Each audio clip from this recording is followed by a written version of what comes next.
traders, welcome back. So previously in my other videos, I've spoken about day trading, swing trading, scalping, but I haven't really delved into kind of the investing. So I've only been speaking about trading for income, trading for money, and you can do this obviously any time of day or at any period during the weeks or the months ahead. However, investing 101 is what I'm going to touch upon today. So investing for the longer term. There's a lot of people who are starting to invest. However, there aren't a lot of people who invest and know when, to start placing more, buying up more rather than, buying at the wrong time and then the price dropping on them. So this video here is going to, I suppose, give you an outline for those who are newer to, the stock market, and obviously choosing the right ETFs and funds to trade in, to invest in. So with this, I'm going to, put a disclaimer that this is only for entertainment purposes only, and you should obviously, consult various financial advisors, or, do your own research, basically. I tend to go with any AI that's out there, because all AIs are basically giving you a compilation of all the best research that's currently on the market for, the best choice in ETFs or the best choice in stocks that you can invest in for the long term, knowing, all the information that AI can find on that company currently, and obviously its projections into the future. So like I said, do your own research, but this investing 101 is just to really outline and kind of give you, the basics of how to look at stock charts, and obviously, like I said, know when to start investing more of your capital, and then hold out for when there's a dip, rather than buying in when you're at the all-time highs and it's about to crash. So the chart that I have before me is the S&P 500. And this is a very popular ETF or fund that people like to use to park most of their capital, or the majority of their capital, for long-term gains. Hey guys, so what I was trying to move on to was to show you when is a good time to enter, the actual ETFs, and place, more of your capital and start investing vigorously. So like I was saying below, we have what's called a stochastic indicator, which is, you can see on the bottom here, I've got it set to the weekly, and there's two red lines, and in between these two red lines, when the blue and yellow, when the blue crosses the yellow, and that shows you that the price of the S&P or any instrument that you're looking at, stocks or ETFs, as the blue crosses the yellow, you can see in between the two red lines that I've marked out with this white arrow here, guys, look, in between this here, the two red lines, that is your sweet spot of when you should start to, see the instrument or your ETF or your stock or your fund gain in strength. Basically, you have an uptrend at this point, and I'm on the weekly time frame for the S&P 500, and you can see within 9 to 10 weeks, all you've had is just growth of green candles, and now you're starting to have, red candles appear. So now you're starting to see on the stochastic indicator below here, you're starting to see that it's curling over. So the blue line, which is the faster indicator, is basically going below the yellow line, meaning the yellow lagging indicator is now faster, and everything is slowing down. However, what's good to note, or what's the point that you need to beware of when looking at stochastic, is even though these two, even though the actual blue and yellow lines are crossing, showing you that there is a slight dip in price, so long as it hasn't crossed the two red lines, whether the above or below, but mainly the one above, if it hasn't crossed that yet, then pretty much it will just be a dip, you know, a dip buy, not a major crash. So people talk about, you know, at some point, because the S&P 500 has gone up so far and has gone up so much during the time of this year and last year, that it's due for a pullback. Yes, it's due for a pullback, but I don't think it's due yet for a crash. However, you should, at this point, you know, be ready. Be ready, because as soon as there is some type of, you know, a deeper pullback or a crash, like 20%, then it's a really good opportunity for you to pick up bargains on the S&P 500. And this is how you can tell, by following the indicator on the stochastic. So at the moment, as soon as it crosses the red, you'll see that there'll be more red candles here appearing on the S&P 500. And the blue band that I have there, that's my river of value, or an indicator for value of price. So if you want to know what the indicator is, comment below and I'll leave you a link on TradingView so you can add it. So as you can see, the S&P 500 is kind of slowing down. It's having a breather and it's pulling back into the river of value, and it's pulling back to get better value for this ETF. And obviously, as it pulls back, you'll get better prices to enter, you know, for your investing opportunities. So there could be, you know, it could go all the way into the river and dip its toes and then start to shoot up again. Or it could pull into the river and go through to the other side like it did here, and then pull up. However, everything depends on, obviously, the situation of world economics and politics at the same time. So the economy is all tied into that. So obviously, if, you know, there are exceptional situations where, you know, the markets could, you know, enter recession, then you can see, you know, further I suppose lowering of prices. It's all dependent on, you know, external factors like the world economy, and obviously the way in which politics and war takes place, that prices do affect the way the stock market moves. So for us charting, if you don't really, you know, keep a close eye on that, then obviously you can just read technicals and obviously follow your stochastic. As soon as these lines cross over that top red band, then obviously that's the time for you to, you know, start maneuvering capital and start to see how much of a pullback it pulls into this river of value, or whether it goes through to the other side and then head on up. So at the moment we're in that situation. And if I go to the daily, you can also see that on the daily that it started to have a pullback. And as the pullback is ending, we're creating what's known as a higher low. So this was the high, and this is lower than this high. So it could be a situation that we are heading for a downtrend. And if this continues down and creates further lower highs, then we are literally dipping into that weekly river value that I was talking about, and we could be dipping into this. So the bottom of that river value sits around about 712, 714. And if we go to the monthly,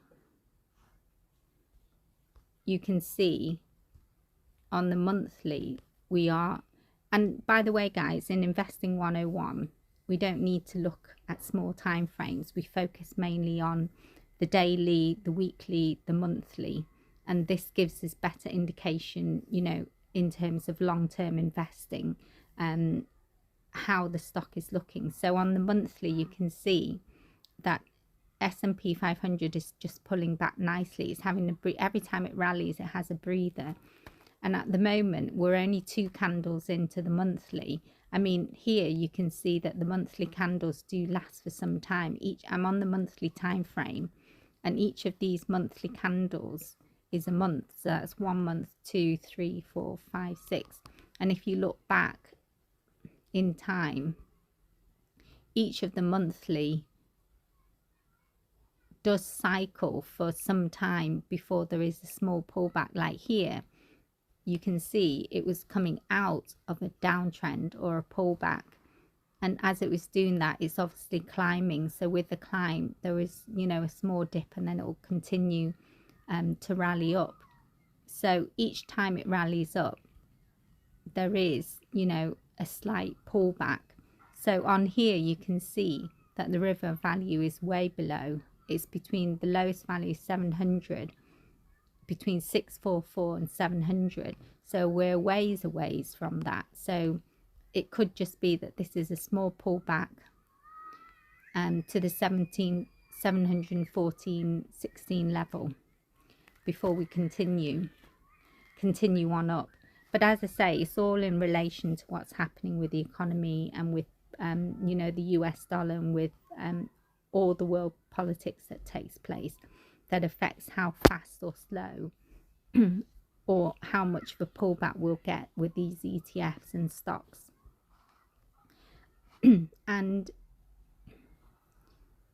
if I go back to the daily,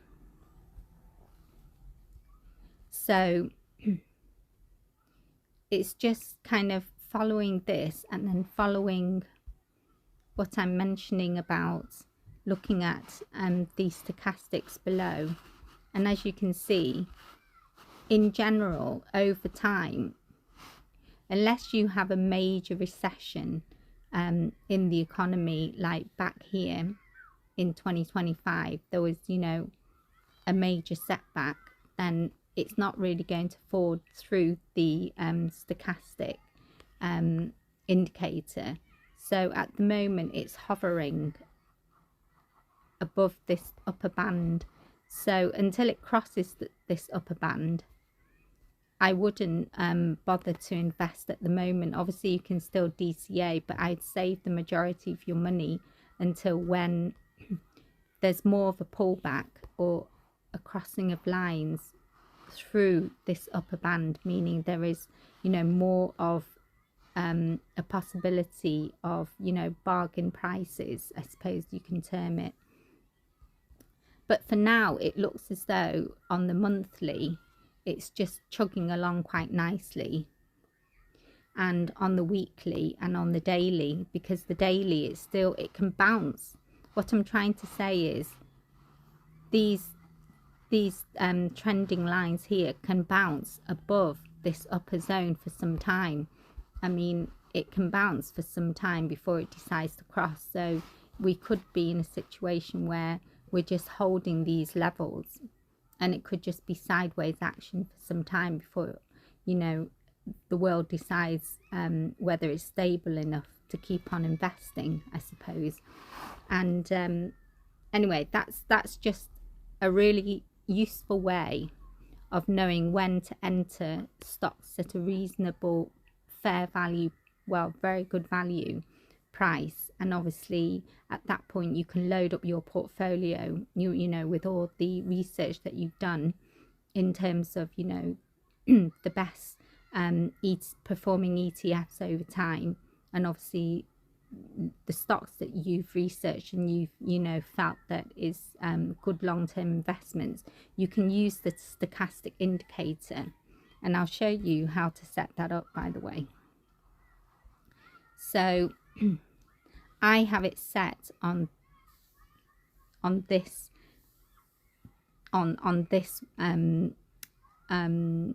panel here. You can see length is 19, smoothing are both 4, and it's set on the weekly time frame.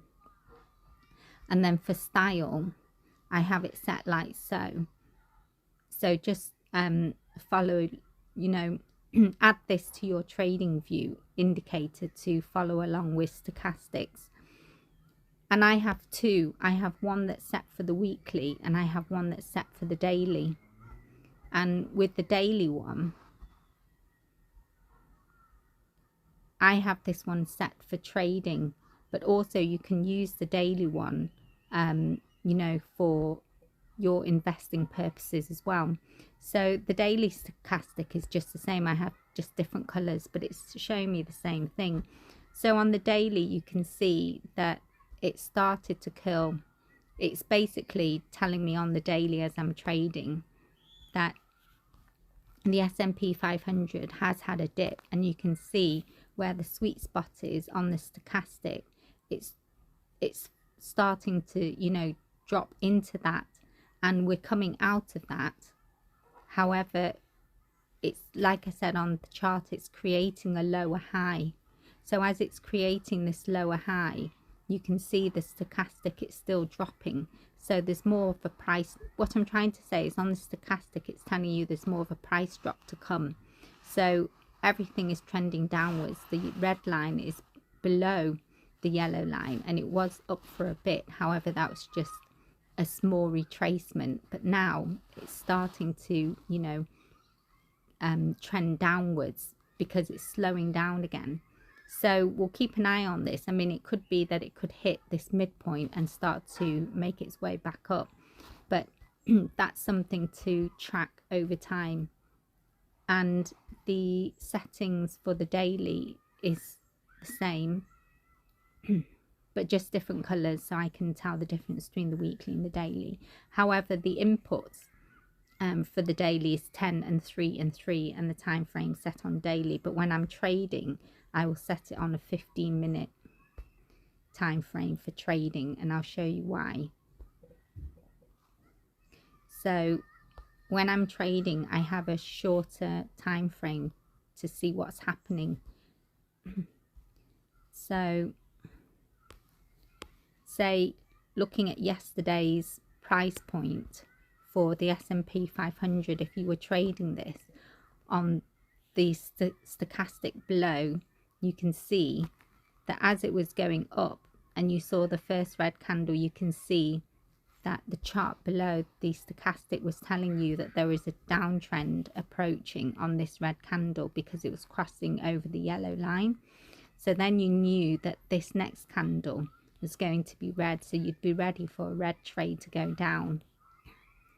And then all day it stayed beneath pretty much that upper band, meaning you're still in a downtrend. And obviously overnight it's crashed.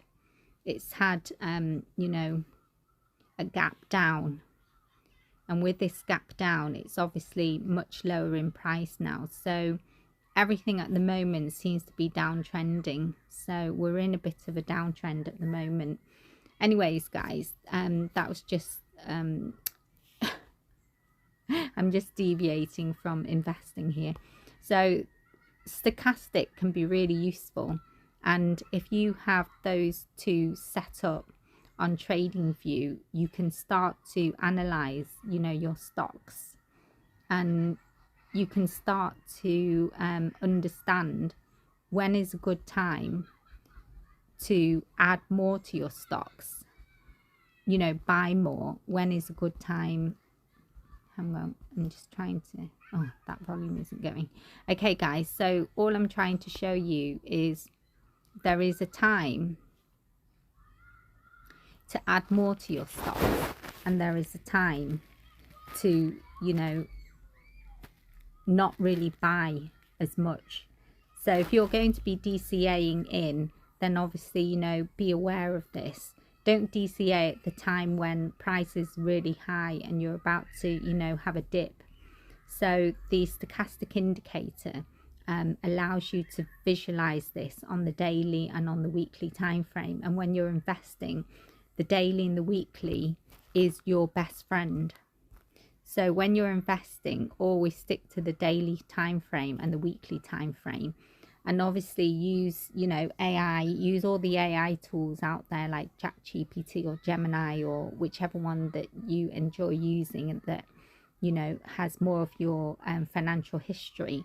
And obviously it will then, you know, ask it relevant questions, and it will come back with, you know, a way for you to create a best pie for your portfolio. And then using, you know, the techniques that I've mentioned here, looking at indicators, especially the stochastic indicator on both the weekly and the daily, and you can then start to follow your portfolio, and then you'll know when to, you know, best to invest and add more to your portfolio and your funds to grow. Anyway, guys, that's it for today. Hope you enjoy the rest of your trading journey and your investing journey, and follow me